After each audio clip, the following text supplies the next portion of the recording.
mən sənin qabağında diz atmamışam. Yaxşı. Mehriban, qarışmayaq da lütfən. Ekspertlər, xahiş edirəm.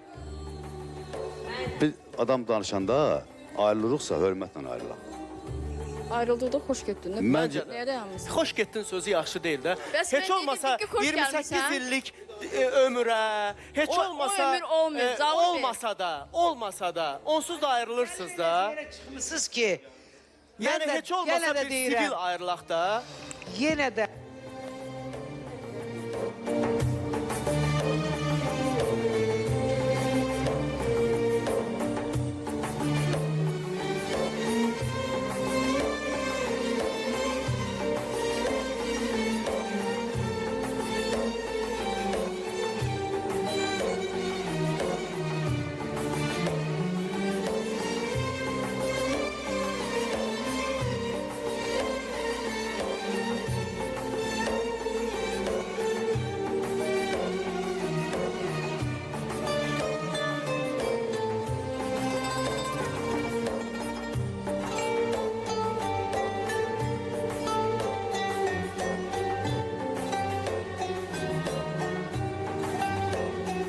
Həyatımda ilk dəfədir ki, proqramda belə ayrılıq görürəm mən. Yəni doğrudan da ilk dəfədir.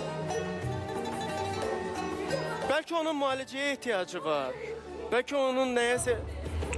Onda qısqançlıq xəstəlik Mən ona kimi... pis olmamışam, mən pis ana olmamışam.